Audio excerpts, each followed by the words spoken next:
Petworking is presented by Maya Strategy Group, a leading market research and strategy consulting firm, helping clients in the pet care and animal health industries navigate strategic challenges for almost 2 decades.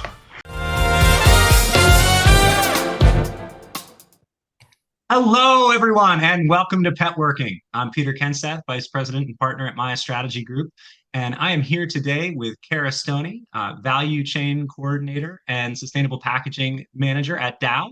Kara and I met at the Pet Sustainability Coalition's Impact Unleashed conference last year, and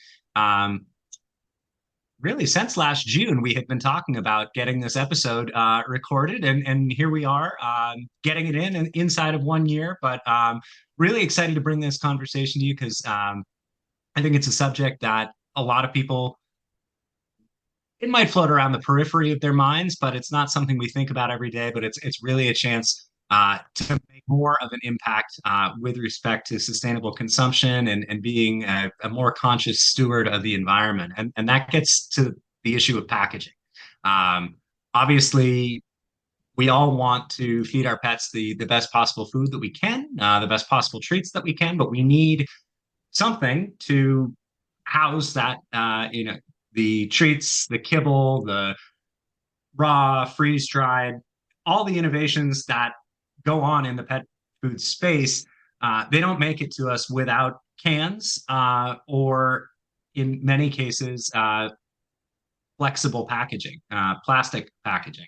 And I was really interested to learn at PSC last year that the pet industry accounts for 3% of all flexible packaging in the world.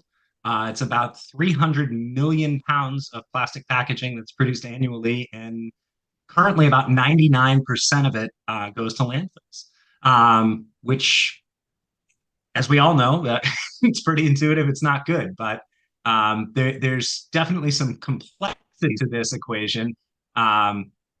We obviously all want to make packaging more sustainable, more recyclable, and that's what Kara and the team at Dow are actively engaged in.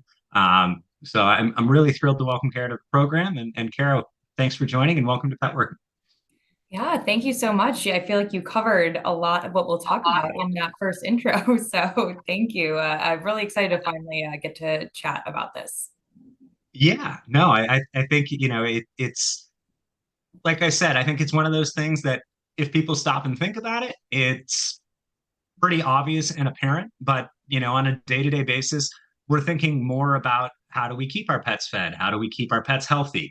And there is that other half of the equation that, we have to think about the environmental impact that we are having as pet parents and that, we have as consumers on the environment, whether that's, our carbon footprint, whether that's putting plastics in landfills or, having plastics that aren't properly disposed of, and then they get into the oceans and create problems there. Certainly there's lots of different components to sustainability, and, it can be daunting and overwhelming when we look at it, from a holistic perspective around, cutting down carbon emissions, and, transportation costs and the impacts of sourcing. But I also think, like most problems, if we break it down into chunks and think about every little bit being something that contributes to the greater good, it moves the needle in a positive direction and leaves us feeling a little bit less helpless. And I know that's a big part of what you guys are working on, plastics. So talk to us a little bit about, your role, your focus, and some of the things that you're doing at Dow right now to kind of make this plastics problem a little bit more manageable for the pet industry. Yeah, absolutely. So, Dow is a material science company. And so what we're working on is ensuring that the product that we're putting out there is going to be able to be recyclable. And then as one is recyclable, but then also going to be able to be collected and actually recycled. So there's kind of two facets to that.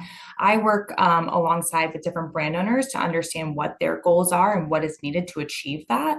And in order to do so, then we bring that back internally and say, okay, for X brand to move to a recyclable package, they'll need this, this, and this. I mean, when we think about pet food, I listened to one of your episodes with the son of the man who invented wellness, and he actually mentioned something that I thought I was like, wow, this is actually really interesting. People look at pet food, or they did a study about the way people choose pet food, but they actually mimicked it off how people choose baby food. And so it actually made me laugh a little bit of like, yeah, actually, that is very correct. So, really, when you're thinking about what you're choosing for your pet, you want to make sure, okay, yes, we want to choose the best option for your pet. But when you also think about it, you want to make sure that when you get that home and then when you're able to feed it to your pet, you don't want it to be in a bad quality. You don't want it to be moldy. You want to ensure that that package is going to be able to transport it through the distribution center, get it to your house, and get it, the pet food to your pet safely. I mean, I have two dogs and I love to look and make sure that the ingredients that we're feeding them is the best of the best, but I would be very upset if I finally, I bought the best ingredient packet or pet food and then I got it and it was moldy. So, I mean, I really think when you take a step back, packaging has become so much more than really just protecting the product. And originally intended, it was just to get the product from point A to point B, making sure it gets to the consumer safely, protecting that food. And I think today it's more so looking at protecting that carbon that's gone, the carbon intensity that's gone into creating that pet food. And that's extremely important. I believe the stat, correct me if I'm wrong, but if pets were a country, they'd be like number 5 in greenhouse gas emissions emitters. Is it 5 or? I think that it's the if you took all the cats and dogs in the US and made them their own country, they would be the number 5 meat consuming country in the world. Yes, Um, that's right. yeah. Okay. So I mean, if you it's and I mean that's huge. I mean, I think they trail US people, and US people are number one, and then you have 3 other countries in between there, and then you have American pets as the Mhm. number 5 meat consuming country in the world. So yeah, it's definitely it's kind of shocking when you think of it for sure. Right. Yeah. When you think about it that way, I mean, the product, you want to make sure that that package is there for what it's originally intended to do. It's there to protect that product that that company worked so hard to develop. Now, at Dow, what we're doing is ensuring that what that product originally, the package was originally intended to do. So, before right now, it's most likely you said, in a multi-layer material, it's not recyclable. It was engineered to have different layers, barrier layers, print web. There's so many different print and graphics on packaging nowadays, especially pet food. That's really going to grab your attention on the shelf. And so, in order to move that to a monomaterial, which would be one type of plastic, multi-layer, but one type of plastic. So, polyethylene is the one product that's able to be recycled at store drop off today. In order to move that multi-layer material to a monomaterial recyclable package, it takes a lot of engineering work on our side to do so. And what we've come up with is a large format package that would be able to be all polyethylene recyclable, and ensure that it's going to pass your drop testing, palatability testing, along with ensuring that that quality is coming from the manufacturer, going through the distribution center, and then getting to the consumer safely and making sure that that product is at that quality that you want to be at the consumer. Yeah. Yeah. No, I mean, I think you touched on a lot there, and I think this is where, at the surface, it seems so simple of, why don't we transition packaging to more recyclable materials? Why don't we cut down on the amount of material that is in packaging? Um, there are so many other considerations that go into it. And I think, you mentioned this when we met at Impact Unleashed, and it's really stuck with me. You also, you have to think the packaging is one component, but if the packaging isn't durable enough to protect the pet food that is in it, then that pet food is going to waste, and you are effectively, all of the carbon that went into making that pet food is now you could almost treat that as its own emission, right? Because it's going to waste. The animal that the animals that went into that pet food are, their lives were wasted. The carbon that went into the manufacturing of that pet food, that's wasted. So there is this balance in finding, packaging that can be recycled, but we don't want to compromise the environmental, friendliness of packaging for, something that is going to break and be spilling, pet food all over the box. Uh, that hurts the brand. That consumers aren't going to be happy with it. So there's that. You mentioned printing on packaging. A lot of work goes into, making sure that something's going to appear a certain way on shelf, that it's going to pop on shelf. And so you have to take those considerations into account. And you also mentioned, the recyclability. You know, if for so many people, if they can't recycle it curbside, if they can't put it in their blue bin at their house, they're not going to take the extra step to recycle it. If that means a trip to the landfill for them, or to the waste center, they're not going to do it. If it means holding on to their bags of pet food and bringing them back to the pet store, or shipping them in through TerraCycle, that's it seems simple, but for a lot of people, that's more mind share than they're unless they're really committed environmentalists, then they're willing to so talk to us, when you're dealing with brands, when you're going out, do you find, is it more you're seeing brands, wanting to further commit to sustainable packaging and they're coming to you? Is it more of inbound, and then you kind of serve as the liaison, with the Dow engineering team, and like you were talking about, they're going to need this, this, and this, and can we make it happen? Or do you have product that you are going back out to brands with and trying to sell them on moving to a more sustainable package? How is it all, some of one, some of the other? Talk to us a little bit about that. Yeah, it kind of actually encompasses a lot of that. So when you're looking at a lot of the larger brands, and then the Pet Sustainability Coalition has their own pledge that some of the smaller brands are, or smaller and mid-tier brands are committing to. It's getting their package to 100% recyclability. And so they put these pledges out there.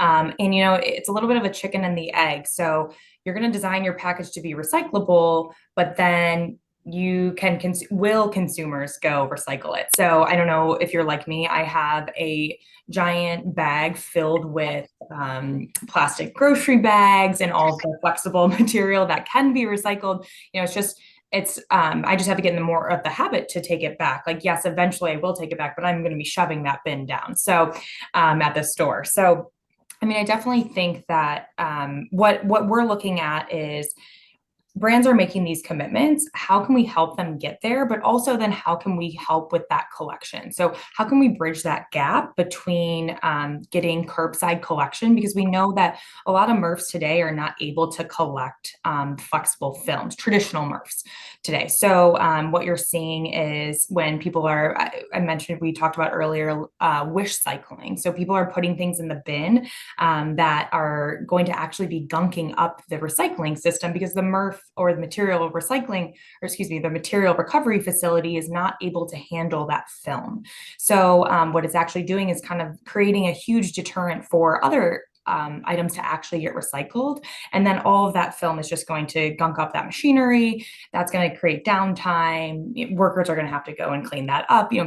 It's creating operational inefficiencies that we really want to make sure that when we're creating recyclable packaging, we want to make sure that consumers are educated on where to put it too. So not that they're wish cycling away. I mean, when you think about it, I buy a big 30-pound dog food bag probably once a month, and that's a lot of plastic packaging. If you think about if that's one large one all polyethylene monomaterial can be recycled, that's a lot. And so if we're able to actually, in the meantime, before packaging is going to be able to be curbside and material recovering facilities are going to be up to speed and able to pull those out, the film out, and consumers can just put it in the bin, we need to make sure that we're helping consumers be educated in order to bring it back to your stores. Even if it is sitting there for a little while, make sure that you are saving it and bringing it back, because that stuff will eventually go back into packaging. Today, it's some applications going into durable applications such as decking.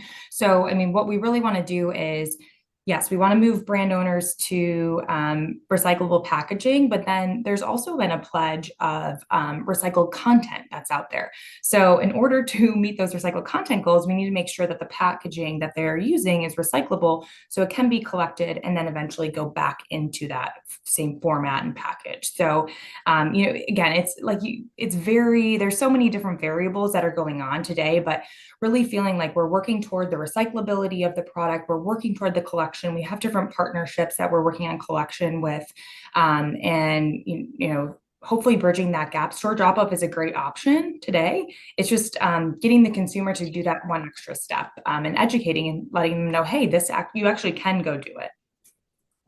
Yeah, no, I mean, you're exactly right. For me, I have my recyclable bottles and I have my recyclable bags, and thankfully, my grocery store, the bottles and the bag recycling are in the same area. So I just take both when I go. And then my pet food bags, I bring back to the pet store. But, you know, it definitely takes, you're not always, I'm rarely done with my one bag before I'm going to buy the next. And, because I don't want to ever be in a situation where I'm running out. But I do feel, I feel like there are outliers in people that are just more likely to do this. So I think it's great that you are working to help facilitate with the collection, to the extent that we can, educating people about you can either mail this in or you can bring it to your pet store, and they have you know boxes and collection areas that you can drop it off there. um, what percentage, you mentioned the difference between getting people to recycle and having that recycled plastic go into applications like decking and things like that. And then also, in addition to moving brands to um, recyclable packaging, but also using post-consumer content. How much of where are we at with getting people to post-consumer based um, plastic packaging versus, I know you guys were doing some stuff with corn and bioethylene and things like that. What's the breakdown there? Yeah, so we have a goal is to transform the waste goal. And so it's really looking at 3 million metric tons of our annual pounds are going to be going to be either recyclable or renewable. And so that's going to be that what you mentioned, the bio-based options that we have today. And then we have our recycled, both mechanical and advanced. So for our bio-based options, that's really going to be on the carbon side. So we're utilizing renewable materials, but renewable waste. So that's going to be today, we're using used cooking oil. And so that will be an option for people to actually help with that decarbonization of their package. In 2026, we have a partnership with New Energy Blue, and they're going to be using all of the excess when people are picking corn and then all of those husks, all of that waste. So that'll be able to be turned into an oil that we're able to utilize and share, people can then use bio-based credits, and then they will be able to lower their carbon footprint with that package.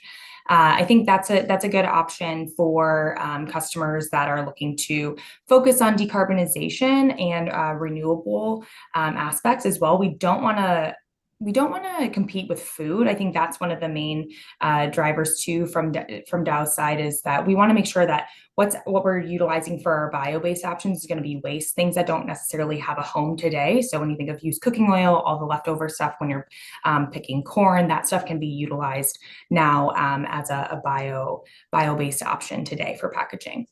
For our recycled packaging, I would say one of the main kind of issues that we're seeing, not issues, but challenges for pet food packaging, is pets are a lot more sensitive to smells than humans are. So when we look at mechanical recycled product, that doesn't necessarily mean that right away it has a home in pet food packaging. So we've been talking to different people that mentioned that, getting somebody on board for a pet for to get them on pet food. And really, it's from 0 to 6 months of that dog's span of whenever that person either adopts the dog or uh, buys the dog, whatever it may be. Within that span, that's really when they're going to be getting brand loyal. So they'll try a dog food. If their dog likes it and everything's fine, they'll stay with that. People are not really switching their pet food. So when you look at potentially incorporating a mechanical recycled product that could maybe potentially change the odor, we wouldn't notice it, but a dog may. And if that dog is kind of looking away and saying, oh, actually, no, I don't want this dog food, you're going to be running to the store saying, okay, what's going on? We're going to change brands, which, that's not what a brand wants. So what we're really talking through more so for, and what we see for the pet food space today, now the mechanical space that'll change, we'll see evolutions in that. But what we're seeing is more so advanced recycling content. So that's going to be where I've heard people say in the industry. So basically, they describe it as a Lego set. So when you're thinking of a full Lego set, that would be like the full plastic package. You're going to put it through a process where you're taking all of those little Legos out, and then you have all of them spread out. So basically, you're taking that package, you're putting it through a process, and you're breaking it down to its original monomers. That can then be put back into our process as a recycled material that would be able to perform the same as virgin. Plastic today doesn't have any issues with any odor or a smell that maybe a dog may be super sensitive to. So that's really where we see for brand owners meeting their recycled goals and recycled content or virgin reduction goals. That's where we see those two aspects meeting those needs there. Yeah, no, it's really interesting and a great point that you make. We focus so much on palatability, and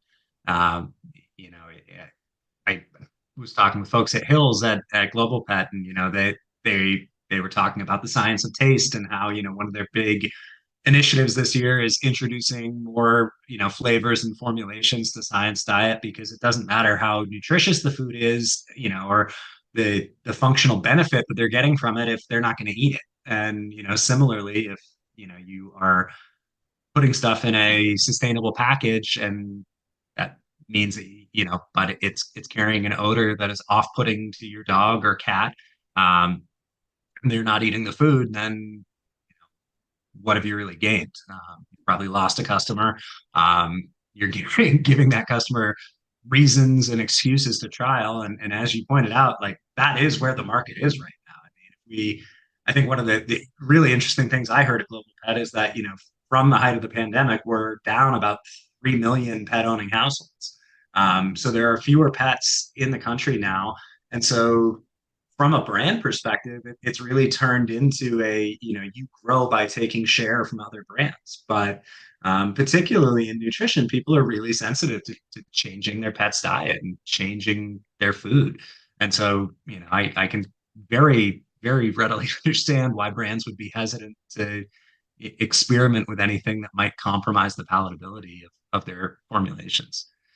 How often, when you're working with brands, how do you address those concerns? How often is that a concern? And when you're working with them, getting back to kind of the value chain process, do you find that, they're considering options other than Dow, or are they really kind of working with you as like a strategic partner and kind of giving you their specs? Talk to us a little bit about that.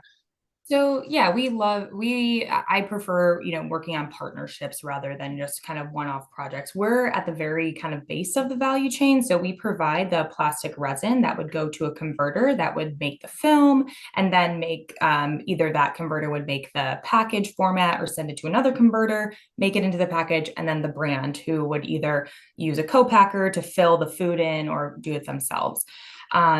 So, I mean, what we're looking at is we work with a lot of different converters. We have a lot of customers. So what we want to do is we want to make sure that we're helping everybody in the value chain. So when we're designing this design for recyclability is what we call it. So we're designed for recyclability package.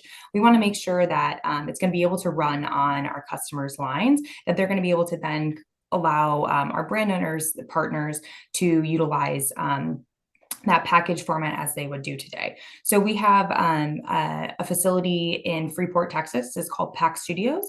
We have a lot of converting equipment today that we can actually utilize for we can put our resins in and run as our customers would. So they can come and run different blends of resins in order to see, hey, how does this run on the line? Because, line time today, especially in operations, shutting down a line, doing a trial, that takes away from production. And that's definitely not something that we want to do. We want to be able to have them have our, what we like to call packaging playground. So they can make the film, they can then turn it into a package, and we can do some different testing, such as transportation testing, and a lot of other types that you want to make sure that when you're transitioning to a recyclable package, you're able to meet all of those needs that people originally would want or brand owners would want.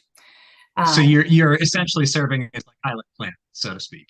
Yeah, a little bit. I would say it's a innovation plant where we're working with those converters or brand owners as together and making sure that hey, when the brand owner expects one thing from the converter is going to expect one thing from us. We want to make sure that it's a collaborative process, because at the end of the day, if we can make something, we want to make sure that our customers are going to be able to run it and the brand owners are going to be able to utilize it as well. So really having that partnership is important. Again, also when looking at recyclable material as well and incorporating that, we need to make sure that we have that partnership with the brand owner. So the brand owner wants it, but we need to make sure that we have that partnership with our customer, their converter, to make sure that's running and that it's meeting or exceeding their needs. Sure.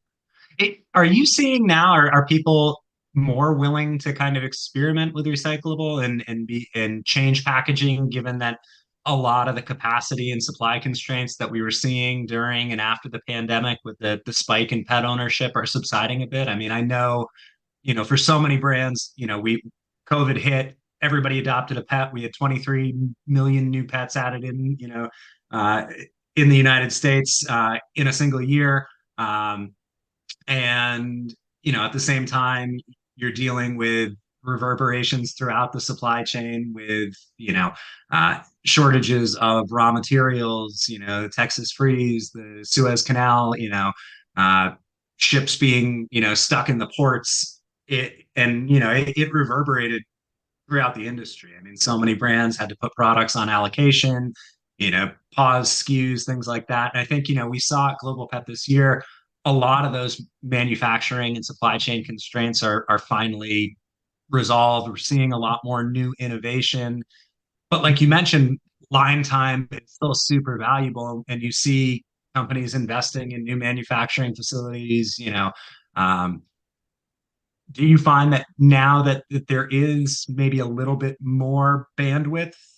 Obviously, we're still seeing pressure to, unclog the line, so to speak. As we're moving towards that, are you seeing more brands open to introducing a variable like changing packaging?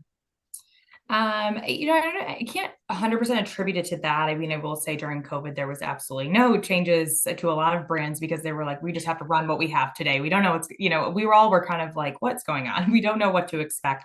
So they just had to run what they had today. Now, I think the unfortunate part is we lost those years to really work on that development. A lot of brands have signed up for that 2025 goal to hit 100% recyclable, reusable, or compostable packaging, similar to, again, what the Pet Sustainability Coalition made as well.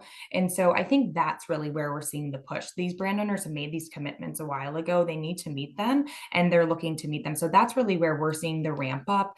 They want their packaging to be recyclable. And then along with that, they've made these 15% virgin reduction goals or 20 to 25% recycled content incorporation goals. So again, in order to do that, we need recyclable packaging to then be able to create that kind of circular economy that we want to see eventually. So I think the 2025 goals are really the ones that are pushing brand owners to move a little bit faster than we've seen maybe in the past, because we do have that extra time, unlike we did in COVID.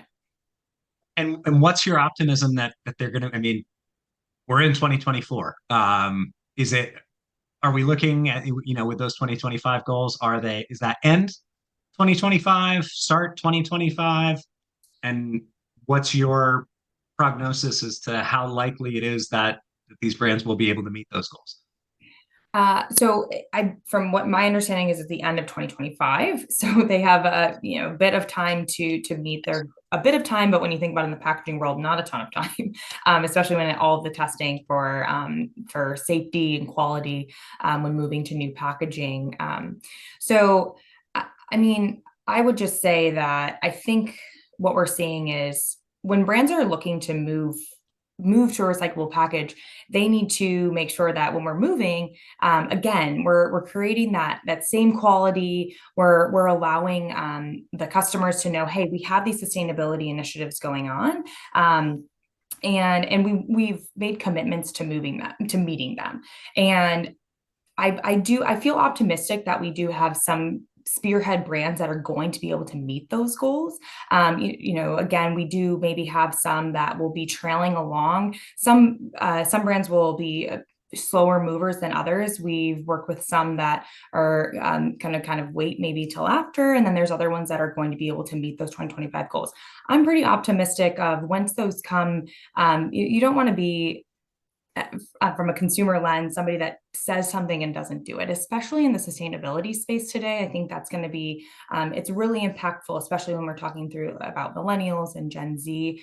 Being a sustainable company is very impactful now. So for companies to meet those goals, I feel optimistic that we'll see a lot of them meeting them, but there will still be a lot of work to do in order for them to meet them even by 2030. Makes sense. In terms of packaging innovation, on the sustainability and recyclability side, what are you most excited to see? What are some of the big things coming out that, you know, gets you out of bed in the morning and gives you hope that we're moving in the right direction? I as I mentioned before, we work with a lot of brand owners that are moving to recyclable packaging, and we have different sciences in order to meet those goals. And I'm really excited that we have something that's going to be able to help those brand owners move to meet their recyclability goals. I'm also really excited about our decarbonization effort. So, film packaging is already one of the lower carbon footprints out of packaging in general. But what I think is really exciting is that we have a lot of decarbonization efforts.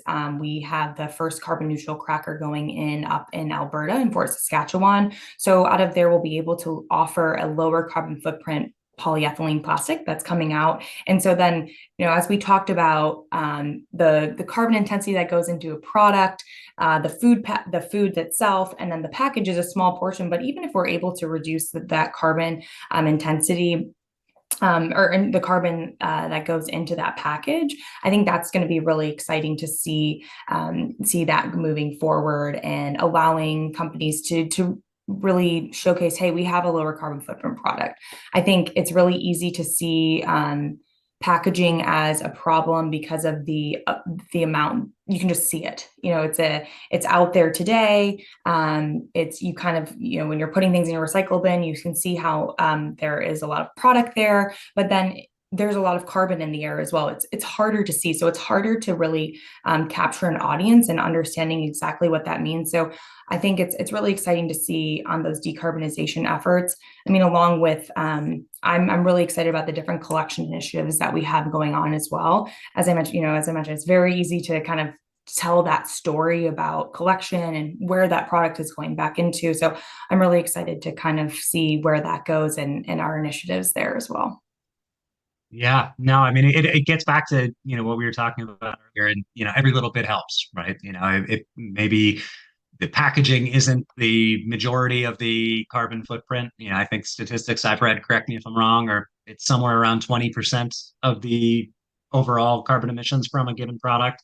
But if you can take that down, great. It's less carbon. It's a step in the right direction, combating climate change. I would sort of liken it to, you know, you could choose to drive an electric car or not. But if and in the grand scheme of things, is your one, internal combustion vehicle going to offset the balance overall? No. But at the same time, why not drive electric and, take those emissions out of the equation entirely. Um, it and similarly with the collection efforts, it's take tackling problems like this pieces at a time, I think are how we have to do it. Because if we try to look at changing the entire paradigm in a day, in a year, it's not going to happen, and it feels overwhelming, and it turns everybody off from it. But if we can show that incremental progress and those incremental gains, we're going to move in the right direction. And I'm confident and cautiously optimistic that we will get there. From a consumer standpoint, Kara, can you talk to us a little bit about, in terms of when you're looking at packaging, what are some things that you can look for, and to identify whether a brand that you're buying is using sustainable, recyclable packaging, and in the event that listeners find that maybe one of the brands that they are fond of has not embarked on a sustainable packaging initiative, what are some of the things that they can do to, from a consumer advocacy standpoint, push them in the right direction, so to speak? Yeah, so I think when you're looking, I mean, I'm a packaging nerd, so going through the grocery store is always fun, looking at what new packaging is out there. Is it recyclable? What type is it? So that's always fun. But so what the most widely used would be the how to recycle label. So it'll tell you kind of exactly what is in the product and what to do with it. And that's really what's important from a consumer lens in that education. So it'll say, for example, for pet food, if it's a recyclable pet food option, it'll say store drop off, how to recyclable at store drop off if clean and dry, and then you can take it to your store, whichever grocery store where you do your store drop off. It's even important, I think, to see when companies have label. I think it's very important to see when companies have the how to recycle label that even says this product is not recyclable. Because like I mentioned before, that wish cycling, that's just going to gunk up the recycling system and actually just not help us move forward. So showcasing that, hey, this product actually isn't recyclable, or you have to take off this paper label, and that's going to go into this recycle. You have to separate these, or make sure you have the lid on. All of those are really important when we're talking about consumer education and exactly what to do with the package. And from a consumer standpoint, I think it's important to just look and see what the sustainability initiatives are of the companies that you're buying from. Maybe they've already signed up for these packaging pledges. I just saw a great example of a company that kind of explained why they were still in the package that they're in, and it was all about food safety, getting it to the consumer safely and with the quality that they want. So I think that that's important as well. You're welcome to write to the company, but I would say really what's important is just ensuring that they're aligned with sustainability goals in general, not only on packaging, but also on the planet, the climate, and ensuring that the pet food or the food that they're getting that's putting into the pet food is as sustainable as possible as well. Yeah. No, I mean, I think that's a great point. And it kind of strikes me because I feel, when we talk about wish cycling, there are different, collection and recycling protocols in different states, municipalities, districts. For me, I always grew up kind of looking for the triangle arrow, and so many things that might be recyclable somewhere else are not recyclable here in Vermont. Like styrofoam is a key example for me. Like, you'll get the styrofoam packaging on the bottom of your hamburger or whatever, and it says recyclable, but if I read my recycling company's guidelines, they don't want that. They'd rather have that thrown in the trash. And so I do think, like, how to recycle, and initiatives like that are really important because you know I think for so many people, you feel bad throwing something in the trash. I think about, like, the little plastic caps on, like, baby food pouches. That's gonna too small, gonna gunk up the machine, but you feel weird throwing plastic in the trash. Sometimes, there is this compromise of, okay, I wish this were recyclable, but I need to kind of take it for what it is. And I think again, it's steps on the journey. And like you said, there may be food safety reasons and you know, other considerations for why that package decision was made the way it was made. And there is the carbon, preservation component of the value of the raw materials that are contained within the package. Yeah, I think it's just an exciting time because you do really see more consumers pushing brand owners to be more sustainable and more recyclable. And so if we're able to help them become recyclable, I think that that's really exciting. And we're just seeing more of a kind of movement of brands really kind of taking that action now, and not just kind of pledging, but really more so taking that action and meeting consumer demands, especially like I mentioned, millennials and Gen Z are just especially Gen Z, we're going to see them pushing for more sustainable, and that's how they're going to buy their products. So if you're wanting to compete and wanting to be a brand in the future, sustainability is the way to go. Yeah, no, I mean we saw at Global Pet, there was the Pet Sustainability Corridor. PSC had a whole sponsored wing.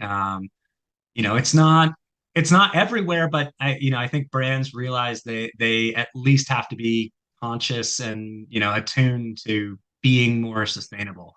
And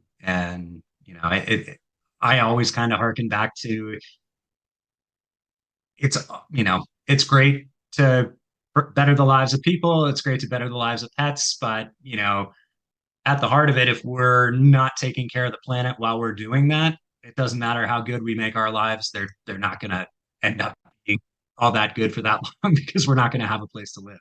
So, I think and again, it does come back to, taking it in bite-sized chunks, everybody contributing when and how they can, and just being conscious of it. So I'm really happy we had a chance to chat about this today. I think, it raises a lot of new and hopefully thought-provoking insights for brands and for pet owners. There's 300 million pounds of plastic waste out there, and as of last summer, 99% of it was going to landfills. So, as we can cut that down, there's a lot of low-hanging fruit. And like you said, I think it's a pretty exciting time to see where the industry is going to go. Yeah, well, thank you so much. It was great chatting with you about all of this, and looking forward to seeing hopefully that 99 number go down, and less are going and more are going to be able to be recyclable. Yeah, no, I think it'll be hopefully, from 99%, there's a lot of room to work with. So hopefully we can we can see some rapid gains pretty quickly, and some inspiring presentations at future conferences. Are you going to be hitting Super Zoo or any of the other pet industry functions this year or next? Yes, if it's not me, it's going to be one of my colleagues. So yeah, just making sure that we're kind of also making sure that we understand what the industry is looking for, so that we're able to meet those needs as well. So definitely we'll either see you in person or send a colleague to chat with you as well. Sounds good. Well, I look forward to it. And yeah, I'm getting the word out now, but I turned 40 on the last day of Super Zoo this year, so it'll be a good conference. We'll have some good times. Well, then maybe so I'll just have we'll, to come. yeah, absolutely. Big party. Well, Kara, thank you so much. As always, it's a pleasure chatting with you, and really appreciate you taking the time to share more about Dow and the great work you guys are doing, driving sustainability forward on the packaging side of things. And we'll look forward to chatting again soon. For Kara Stoney, this is Peter Kenseth with Petworking, and really appreciate everyone taking the time to join us today. We'll talk to you again soon. Bye, everyone.